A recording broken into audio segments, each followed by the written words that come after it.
Hello friends, स्वागत है आपका एग्जाम क्रैक विथ मनीष में। आज हम डिस्कस करेंगे क्लास 10th का maths chapter number first, real number. आज हम रियल नंबर के बेसिक्स को जानेंगे। रियल नंबर क्या होता है? तो रियल नंबर सभी रेशनल नंबर और इरेशनल नंबर रियल नंबर होते हैं, या हम कह सकते हैं कि सभी परिमेय संख्या और अपरिमेय संख्या वास्तविक संख्या कहलाती है।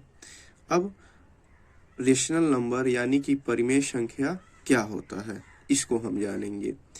ए rational number can be expressed as p by q, यानी कि ऐसा नंबर जिसे हम पी बाई क्यू के टाइप में लिख सकें, जिसमें क्या होता है, ऊपर वाला यानी कि एबव पार्ट जो होता है न्यूमरेटर एंड बिलो पार्ट यानी नीचे वाला पार्ट जिसको डिनोमिनेटर कहते हैं।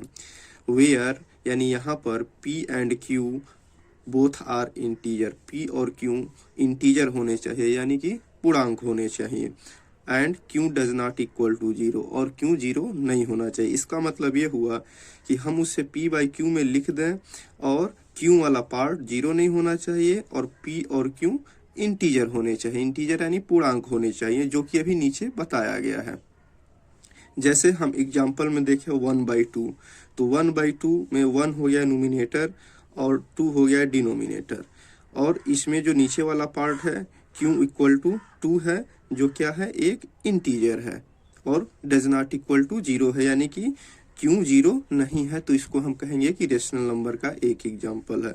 जैसे हम कर ले 1/5, तो ये हो गया नोमिनेटर और ये हो गया डिनोमिनेटर, और यहाँ पर दोनों क्या है, इंटीजर हैं, पूर्णांक हैं, तो ये भी हो जाएगा रेशनल नंबर। जैसे -3/4, तो इसमें माइनस और प्लस मैटर नहीं करता, बस इसमें पी और क्यू होने चाहिए यानी न्यूमिनेटर और डिनोमिनेटर होने चाहिए, और यहाँ पे ये जो दोनों नंबर होने चाहिए वो इंटीजर होने चाहिए। तो -3 भी एक इंटीजर है, इसलिए ये भी रेशनल नंबर हो गया।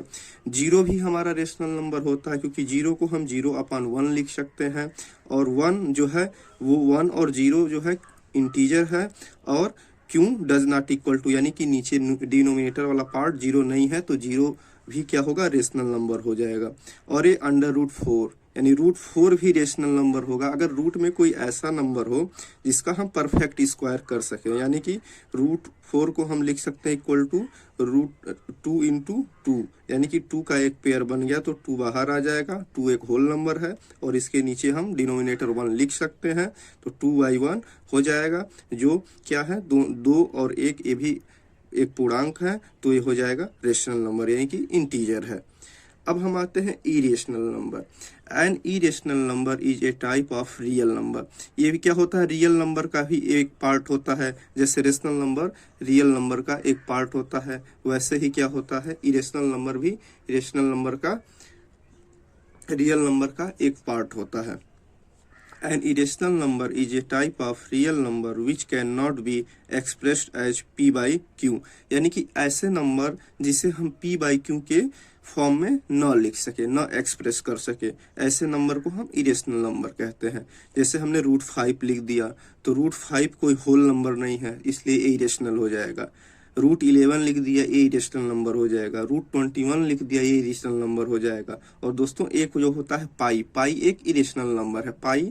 पाई जो होता है, इसकी 3 वैल्यूज होती हैं 22/7, 3.14 एंड 180 डिग्री। तो यहाँ उस चीज से मतलब नहीं है, यहाँ भी पाई है, तो पाई अगर पाई पूछे तो डायरेक्ट हम कह सकते हैं पाई एक इरेशनल नंबर है। अब इरेशनल नंबर में क्या आता है, जैसे इंटीजर को हम जानेंगे, तो इंटीजर क्या होता है, यानी कि सारे इंटीजर जो होते हैं वो रेशनल नंबर होते हैं, इसलिए यहाँ पर रेशनल नंबर के नीचे इंटीजर को लिखा गया है। और ये इंटीजर क्या होता है, इसको अब हम जानेंगे।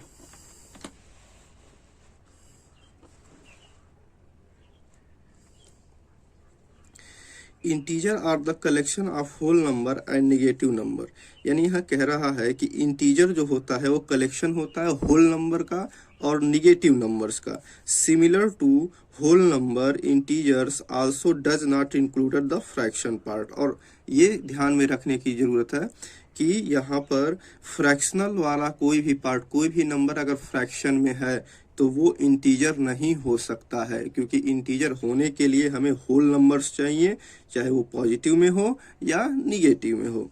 The symbol of integer is Z, और हम इसे क्या करते हैं, इसे जेड से रिप्रेजेंट करते हैं, जेड से प्रदर्शित करते हैं। इसी तरह से हिंदी में लिखा पूर्ण संख्याओं और ऋणात्मक संख्याओं के समूह को पूर्णांक कहते हैं, क्योंकि इंटीजर मीन्स होता है पूर्णांक। पूर्णांक में भिन्नात्मक भाग शामिल नहीं होता, भिन्नात्मक मतलब होता है वही फ्रैक्शनल पार्ट जो होता है वो शामिल नहीं होता है, और पूर्णांक को जेड से प्रदर्शित करते हैं। जैसे एग्जांपल जेड, हमने 0 लिख दिया और हमने क्या कर दिया, यहाँ पे 1 2 3 4 प्लस वाले होल नंबर, यहाँ पर माइनस वाले हमने नंबर लिख दिया, और इसको हम प्लस वाले को बोलेंगे पॉजिटिव इंटीजर, और हम इस निगेटिव वाले को बोलेंगे निगेटिव इंटीजर। पॉजिटिव इंटीजर मतलब होता है धनात्मक पूर्णांक, और निगेटिव इंटीजर मतलब होता है ऋणात्मक पूर्णांक।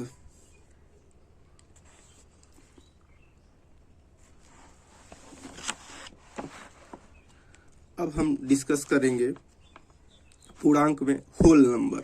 होल नंबर क्या होता है, ये भी इंटीजर का ही एक पार्ट होता है, यानी कि सभी होल नंबर जो होते हैं वो इंटीजर होते हैं। The whole number are the part of the rational number which includes the positive integer from 0 to infinity. यानी कि कह रहा होल नंबर जो होता है वो पार्ट होता है रेशनल नंबर का, और सभी पॉजिटिव नंबर जो होते हैं, सभी पॉजिटिव होल नंबर अगर 0 के साथ लिख लिए जाए तो वो पूर्ण संख्या कहलाते हैं, यानी होल नंबर कहलाते हैं।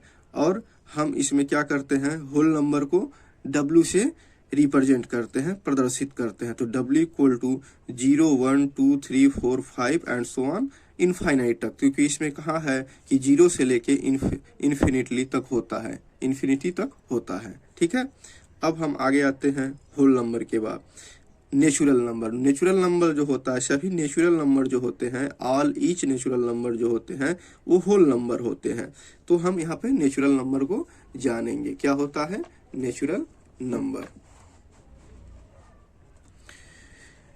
Natural number are the part of positive integer which start from 1 ends at infinity. Natural number are the part of rational number.